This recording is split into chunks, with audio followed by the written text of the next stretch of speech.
What's going on, everyone? I'm just a typical average American here today to react and continue learning about some of the most shocking things about British culture, especially from my point of view as an American who has never traveled outside of my little American box. And if you didn't see part one, feel free to go check that out or stay right where you are right here on part two.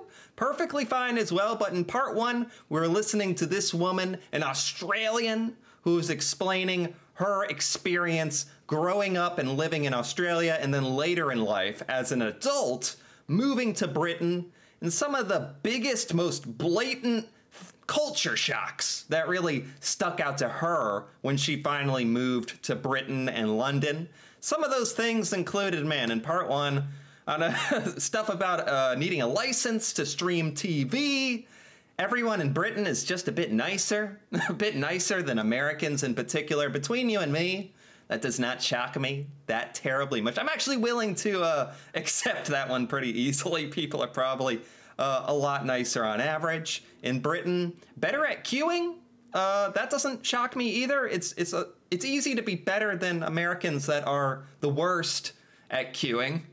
What else? There was stuff about how Britain is more diverse, especially London, very diverse, and some of the differences between trousers and pants and underwear I still don't really understand, but I'm excited today to see what else she has noticed as some of the most big culture shocks, shocking things about British culture that I guarantee you I have never heard about before. So with that being said, let's take a look. Little one, they don't produce any notes bigger than £50, so there's no £100 note. But to be honest, there's... Oh, that's kind of random. Nothing bigger than a £50 note. It's funny because I feel like in the United States, the American $100 bill is like so iconic, so famous. Like Americans, also like, you know, Americans, we like money. Like we like money. We want to have our $100 bills we can rub together. I wish I had a bunch of $100 bills to rub together about now. But, you know, it's like in movies and stuff when there's bank robberies and $100 bills flying everywhere. It's kind of a very American thing. But that's interesting how Britain doesn't even have a $100 note, which honestly is very practical. Because in America, if you whip out a $100 bill and try to use it, most places either won't accept it or they're going to be very, very suspicious and have to check it and you check it in the lights and look at it. And like most people don't even believe $100 bills are legit and real because no one uses them. So it's kind of strange. So this actually makes a lot of practical sense to me. It's not very cash-based city, which is great because I never carry cash. I'm like tapping everywhere, you know, contactless, tap on, tap off. So I've never had to carry cash too much, which is fantastic. Love it. Would have assumed there was a £100 note out there, but there's not. Number 8 is PowerPoints. So I did share a room with a girl when I was in Vietnam who's American, and I've realized Americans don't call them PowerPoints, they call them outlets. So, I mean, the thing you... What? Oh my gosh, I was so confused there for a second. PowerPoints. PowerPoint is like a slideshow. Is that a thing in Britain? Like, you know, a slideshow, you pull it up on your computer, you give presentations. We call those PowerPoints because it's like Microsoft PowerPoint. She's not talking about that, I don't think. She's talking about electrical outlets, which are called PowerPoints? How have I never ever heard this word used like that? American, and I've realized Americans don't call them PowerPoints, they call them outlets. So, I mean, the thing you plug your computer into to make it work, things that bring power out of the walls. PowerPoints. What? What? How did this never pop up one time in like some kind of British movie for me, or British television show, or anything in my entire life leading up to this moment? How have I never heard that Americans call them outlets, which we do, electrical outlets. Brits call it PowerPoints? Honestly, my knee-jerk reaction is to say that's kind of a really cool name. And it's she's right. It's like where you get power. Like that is a power point. That is the point where the power comes out. So it honestly makes sense. It's just so random, I guess. And that when you say PowerPoint in America, it means slideshow presentation on your computer. If you were, or an outlet. They don't have them in the bathrooms here. So the UK don't have PowerPoints or outlets in the bathrooms. I know she's Australian. Is that an Australian thing? Or is that a British thing? Either way, they're not in the bathrooms easier, which I still... Then how do you, like, use your hair dryer, you know? Do British people not use hair dryers? Or electric razors? Or so many questions. You don't plug in your toaster and make toast in the bathroom? All right, just kidding. We don't actually do that, or do we? You don't plug in your blender in the bathroom like us? Huh, so weird, but it's a safety thing, right? No outlets in the bathroom. So normally that's not too much of an issue, but if you're like trying to straighten your hair or blow dry your hair, yeah, you kind of have to do it in a different room. So I've started doing it in the bedroom because I was like, I don't know where else to do it. But yeah, I've always done that in the bathroom my entire life. So is it that simple? Am I making this too complicated? You just simply do it somewhere else? So why didn't someone tell me it was that easy? So I guess I'm being a little sarcastic here, but I guess you just get used to that, huh? You grow up, there's no outlets in the bathroom, and you just get used to doing that stuff in other rooms, I guess. Okay, fair enough. A little bit of an adjustment there, because then I get confused on like, where do I store my hairdryer? Because I'm used to storing it in the bathroom. Yeah. Where, if there's any Brits watching this, where do you store your hairdryers and straighteners? Because these are the hard-hitting questions, the questions of the universe. Where on earth do British people keep their hair dryers, their electric toothbrushes? I don't know. It kind of just floats around and goes in random spots because I don't really know where to put it.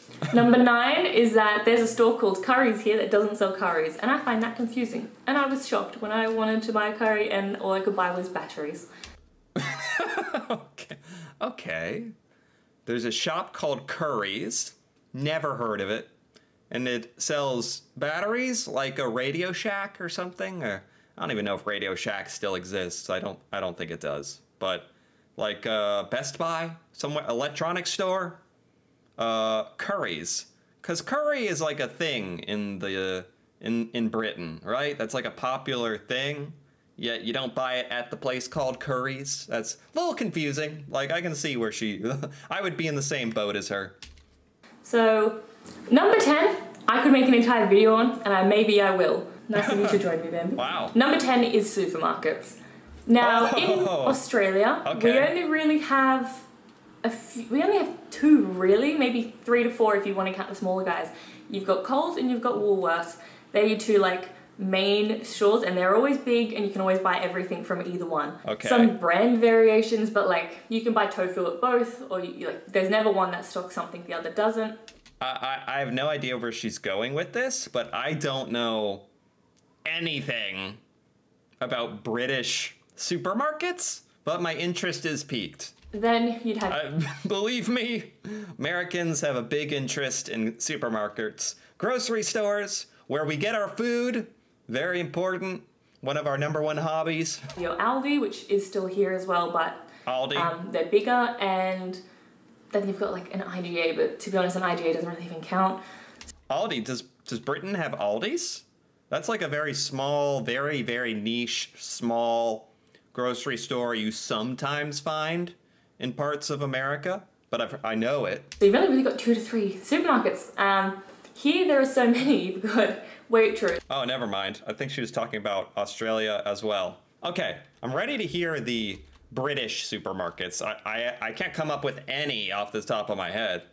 Waitrose, M&S, Tesco, Sainsbury's, Aldi, Lidl. There is Aldi. That's the one I know.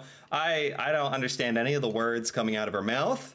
Never heard these brand names in my life. There's so many, like, so that was, I think, 6, and I'm probably missing some. And I found in the city anyway, they're all quite small, so it's a bit of like a big win if I can find like a big supermarket that I can just do all my shopping in one go. Okay. I kind of got to go down to the Aldi. I'll get my cheap groceries because I'm a cheapskate. Then I'll go to like Planet Organic, or I'll go to like a Sainsbury's or something to get. Planet Organic. My goodness, what a name. Keep that. I don't think you'd see me there. Keep it away from me. Planet Organic. Oh. No. That's the number one way to make sure Americans don't buy from your store. Name it Planet Organic. Sounds very healthy, though. So her observation here is that in Britain, there are tons of grocery stores, but they don't all sell every little thing you need. So you have to travel to different grocery stores around town if you want to get every little thing, every single type of marshmallow and syrup, because that's what we're all buying, right? Your favorite brand of milk and eggs and stuff. You need to maybe go to different stores because they're not so big. That is probably the exact opposite description of American grocery stores. American grocery stores, number one, they're everywhere. Walmart. Walmart. If an American thinks grocery store that is everywhere and is the biggest, and let me tell you, literally the Walmarts are enormous. We think Walmart. The buildings are enormous, like massive warehouses. It's like a track. Like you could walk 2 times around Walmart and have gone a mile. It's like, it is no joke. And I think as Americans, we kind of love it, to be honest. And then you have the little smaller grocery stores around town, but even those are not small. You know, there's like Kroger's and Piggly Wiggly's and Eagle and like, you know, random regional small grocery chains around the United States. But Walmart is king. We love it. You just got sometimes you just got to run in and out of there because you never sometimes you don't quite know what kind of situations you're going to get inside a Walmart. So in and out, such a good price. You got to go there though. Get like more niche things that Aldi doesn't sell because they only sell like basic stuff. Sometimes I have to go to an Asian grocer to get tofu. Like there's not one store that does everything, but they're so kind of spread. And generally I'm against like consolidation of power, but I'd kind of be into it because it would make my life more convenient in the UK because there's just a lot of walking around the different stores because they all range different things. Yeah, that's... Americans would just have a giant headache. We're very simple. We want one massive store. It doesn't even have to be pleasant inside. It doesn't even have to be pleasant design or branding in the building. It's a freaking warehouse. Or you go in, you get all your stuff, you go home. That's how we like it. I didn't know that Britain was a bit different in that respect. That would be kind of tough to get used to. I'm a bit used to being lazy in regards to the grocery shopping. I'm like, surely we could just get one. Just all work together. Right. I'll probably make a whole video on supermarkets because they are different. One of my favourite culture shocks is how much they value education here. And your well-being, like your basic needs. So like education and healthcare are both free, which these could be almost 2 different points. But so you got like... Oh man, I'm going to resist the urge to go on some kind of rant about this, but just hearing the words, oh yeah, our education, our healthcare, it's free. As an American, that just stings to our core. I don't know. Like, I think it's pretty widely accepted that America has one of the most messed up healthcare systems in the world, where if you're not in a pretty decent financial position in your life, you can really, really get screwed and go bankrupt or end up owing a life-changing amount of money just to pay for your health care, which is, of course, something everyone needs. You don't have a choice when you can choose whether you want to buy a TV or something, but healthcare, there's no choice really there. But it's sad because in America, sometimes people have to choose between getting something checked out, getting some kind of operation or procedure, something fixed with them, or not, because they just think, I don't have enough money to pay for this. I don't have the proper insurance. And that's just incredibly sad, and it makes me a bit sadder to hear about how in other parts of the world, you're just doing it so much better. I'm happy for Britain, but at the same time, a bit jealous. So many museums here are free, and there's so much knowledge in there. Like, everything in Australia, you pay like, Australia's expensive to start with, like, compared to London. Like, they're pretty expensive cities, but you have to pay $20 to $30, so £15 to get into things.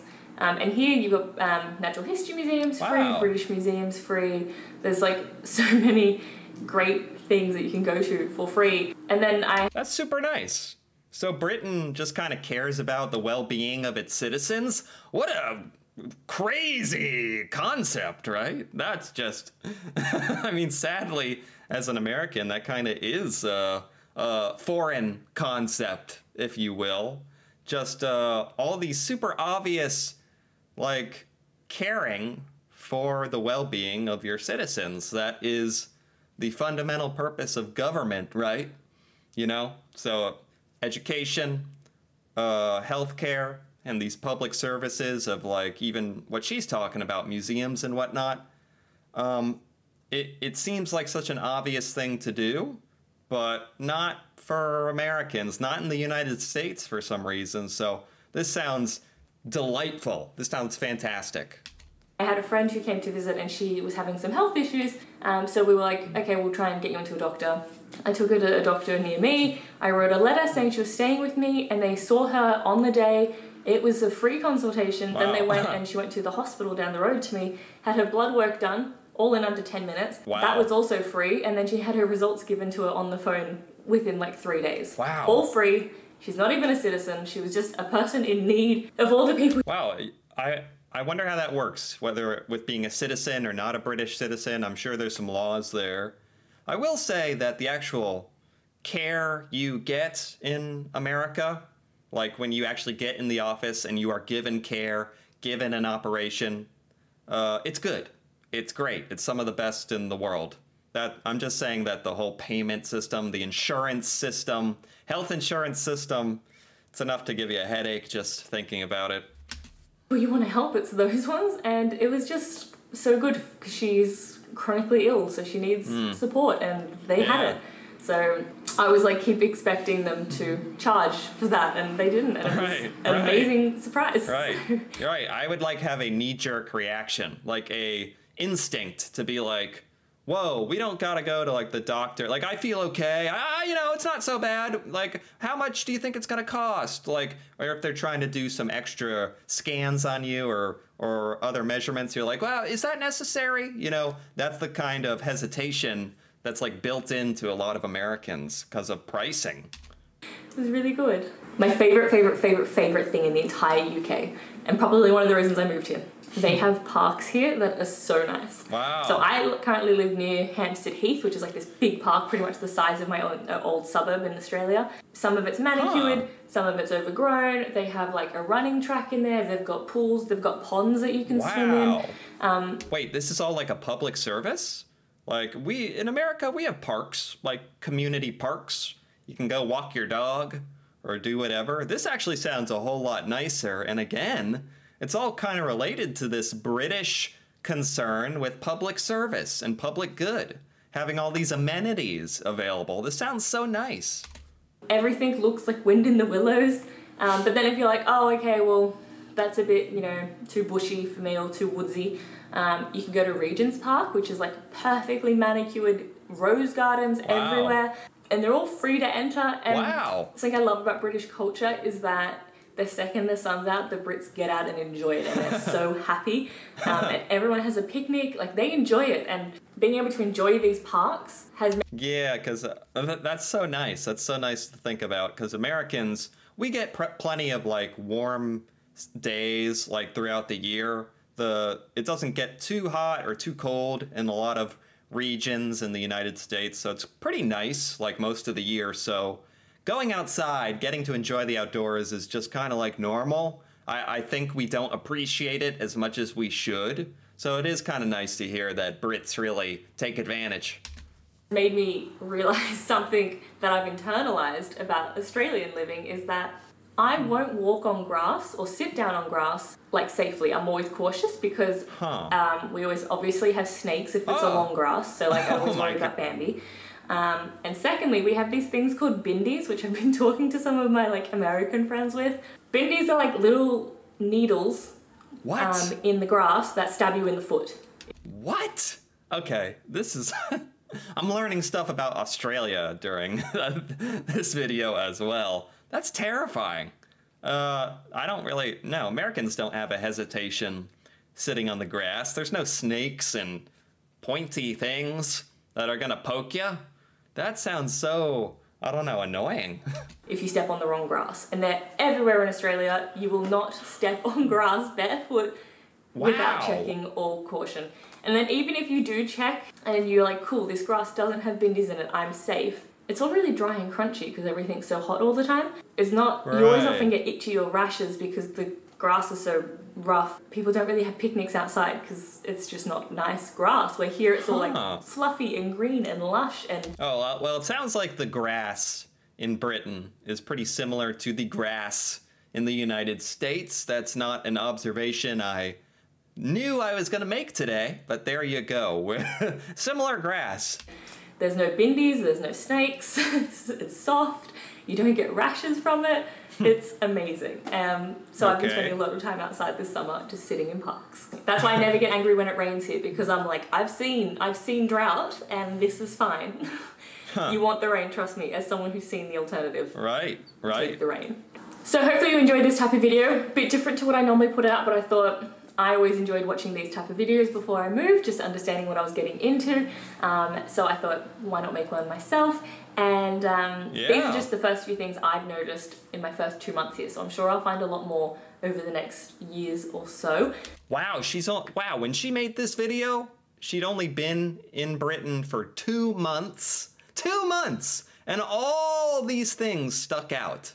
That's amazing. That kind of says something to me there that, man, imagine after a year or 2 or 3 years, like she's saying, how many different things about British culture will stick out. And this has just been so fun and so fascinating.